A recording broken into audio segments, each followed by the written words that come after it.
Hello friends, my name is Pavi. Welcome back to my YouTube channel. और आज हम positive psychology part 2 यानी कि दूसरी वीडियो पर बात करने वाले हैं।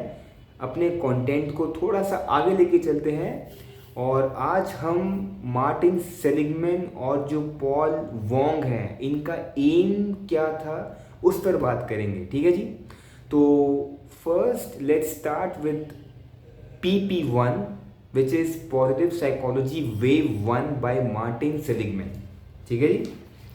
अब इनका क्या मानना था कि पॉजिटिव साइकोलॉजी एक ऐसी साइंटिफिक स्टडी है जिसमें हम ऑप्टिमल ह्यूमन फंक्शनिंग की बात करते हैं। यानी कि मान लीजिए एक इंसान है, personally, emotionally, socially, health wise, it's like well being.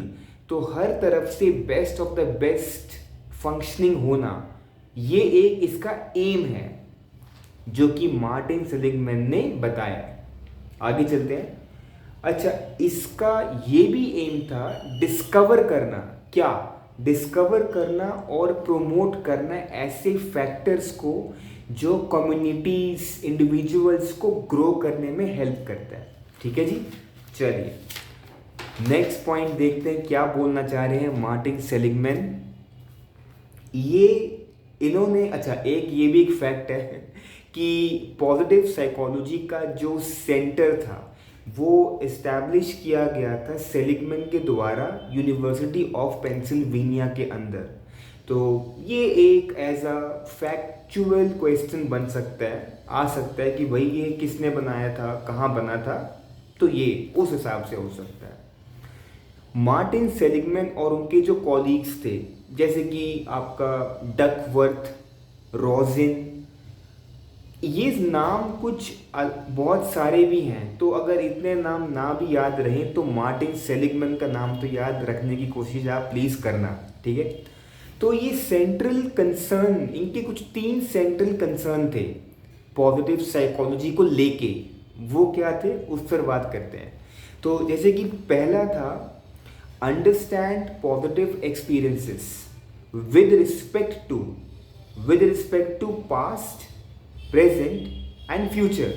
यानी कि कंटेंटमेंट ऑफ पास्ट, जो पास्ट में हो चुका है उसकी संतुष्टि, प्रेजेंट का प्लेजर इन प्रेजेंट, अभी के समय का आनंद लो, और hope for the future.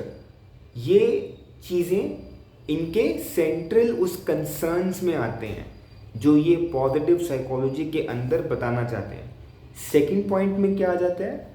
Positive individual traits आ जाते हैं। ठीक है। ट्रेट्स यानी कि स्ट्रेंथ, वर्च्यूज, माने मॉरल स्टैंडर्ड्स क्या हैं हमारे, है ना, क्या सही है, क्या गलत है, सही को ज़्यादा फॉलो करना, गलत को कम से कम अवॉइड किया जाए, ऐसी बातें। और understanding positive institutions like strong families, communities, corporations, virtues, justice, responsibilities, इन ऐसे इंस्टीट्यूशंस पे फोकस किया जाता है पॉजिटिवली। और ये सारे जो थे, these were AIIMS and concerns given by Martin Seligman and his colleagues. ठीक है जी। तो इतना इनका एम था। अभी हम नेक्स्ट एम की बात करें जो कि PP2, that is positive psychology wave 2 by Paul T Wong. इनका क्या मानना था? पहले तो ये देखते हैं कि पॉल टी वोंग भी प्रेसिडेंट मतलब थे मीनिंग सेंटर्ड काउंसलिंग इंस्टीट्यूट के, MCCI। अगर कोई पूछे कि इसका इंस्टीट्यूट का प्रेसिडेंट कौन है, तो जी हमारा पॉल टी वोंग है। और एक थेरेपी भी है जिसका नाम होता है meaning centred counselling therapy, MCCT, MCCI, MCCT। तो आप इन दोनों को याद रखना। ठीक है। ओरिजिनेटर एंड जो इसका आप कह सकते हैं फाउंडर जो हैं वो आपके पॉल टी वोंग हैं। वोंग का जो देखने का नज़रिया था वो ये था कि सफरिंग यानी कि पीड़ा, यानी कि pain, suffering is important for the flourishment of well being, यानी कि अच्छा जिंदगी में तभी होगा जब आप दुख को साथ लेके चलेंगे, उससे कुछ समझेंगे, उससे कुछ मीनिंगफुल बना पाएंगे। ठीक है जी। इनका जो विजन था is also known as existential positive psychology, जिसका काम था या जिसका एक आप कह सकते हैं एक उद्देश्य था, ऑब्जेक्टिव था, फ्लरिशिंग थ्रू सफरिंग यानी कि दर्द में से आगे बढ़ जाना, दर्द, तकलीफ, पीड़ा, दुख होने के बावजूद भी मैं आगे निकल जाऊं, ये इनका व्यू पॉइंट था। ठीक है जी। अच्छा, एग्जिस्टेंशियल एंड ह्यूमनिस्टिक साइकोलॉजिस्ट जो हैं, उन दोनों का ही क्या है इसमें अप्रोच सेम है ऑलमोस्ट। क्या है? प्लेजर पेन, पेन प्लेजर, यहां से वेलबींग निकल के आ रहा है। वाओ। सो खुशियां और सब कुछ अच्छा, दुख, तकलीफें, दर्द, यहां से दोनों को मिक्स किया, या मिक्स नहीं तो दोनों के एक मिक्सचर से, बैलेंस के साथ आपने वेल बीइंग को सुधारा, ये इनका मानना है। आगे चलते हैं। विक्टर फ्रैंकल का जिक्र बहुत किया गया है। ये एक जर्मन साइकेट्रिस्ट थे जो कि हिटलर का जब टाइम पीरियड था, जब हिटलर ने खूब धूम मचाई थी, बहुत लोगों को मारा था, तो उस दौरान विक्टर फ्रैंकल जो कि एक साइकेट्रिस्ट थे, ये भी वहाँ पर एज ए प्रिजनर रहे थे, कैदी बन के। एक कंसंट्रेशन जो कैंप हुआ था, कंसंट्रेशन कैंप के बारे में आप अगर पढ़ेंगे तो आप जानेंगे, ये हिटलर के टाइम का ही एक ऐसे कैंप्स लगाए जाते थे नाजी के द्वारा, और उसमें विक्टर फ्रैंकल भी थे। तो उनको बहुत तंग करना, उन्हें टॉर्चर करना, उन पर एक्सपेरिमेंट्स करने जो कि अलाउड नहीं होते हैं ह्यूमंस पे, वो सब करते थे। तो वहाँ से विक्टर फ्रैंकल निकल के बाहर आए थे जब, तो उन्होंने ये अप्रोच निकाली थी जिसका नाम दिया गया है लोगोथेरेपी। लोगोथेरेपी, इस लोगोथेरेपी में उनका ये भी कहना था कि anxiety, depression, meaningfulness, meaninglessness, sorry for that, तो ये जो 3 चीज़ें हैं, इसमें एक बहुत तगड़ा रिलेशनशिप है।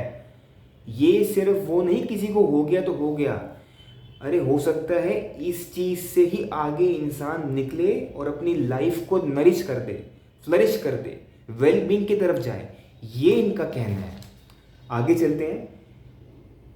कॉन्सेंट्रेशन जब कैंप लगते थे, उसमें जब विक्टर फ्रैंकल थे, जो कि वो भी उसमें एक तरीके से प्रिजनर की तरह रहे हैं, तो कैदी बन के टू से, तो ये भी यही कहते थे कि अगर एक पर्सन अपनी होप्स को लूज कर देता है और एक sense of purpose in life ख़त्म हो जाता है, तो वो डिप्रेशन की तरफ जाता है, और अगर दूसरी तरफ वो उनमें से कुछ मीनिंगफुल निकाल पाए तो उसकी ग्रो होती है, उसका वेल बीइंग बढ़िया होता है।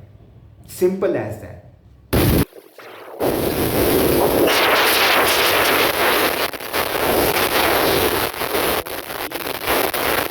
सर्च फॉर मीनिंग के हिसाब से मर्दों के लिए नहीं है, इसे कोई भी कर सकता है।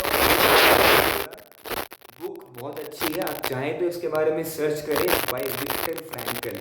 इसमें इन्होंने अपनी सारी उन बातों को जिक्र करके अच्छे से बताया है कि कैसे आप सफरिंग से वेल बीइंग की तरफ जा सकते हैं। Go and check that books, this books name. ठीक है।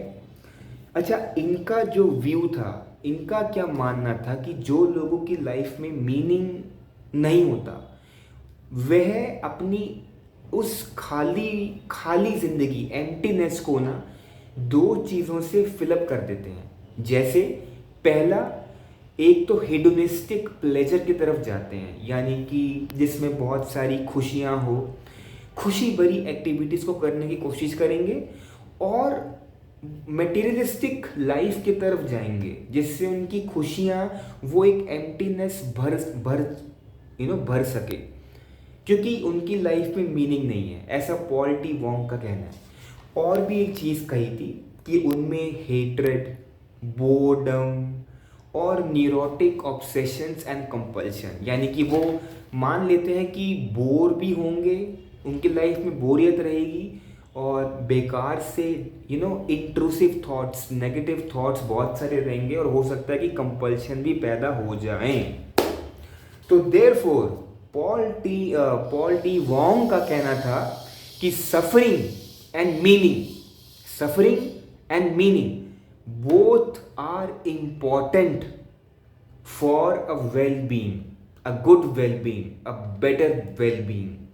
ठीक है, तो ये दोनों शख्स PP1 एंड PP2 का एक एम एंड स्कोप के बारे में मैंने इस वीडियो में आपसे शेयर किया है। If any doubts you have, you are most welcome to comment and I will definitely try to help you out. Bye.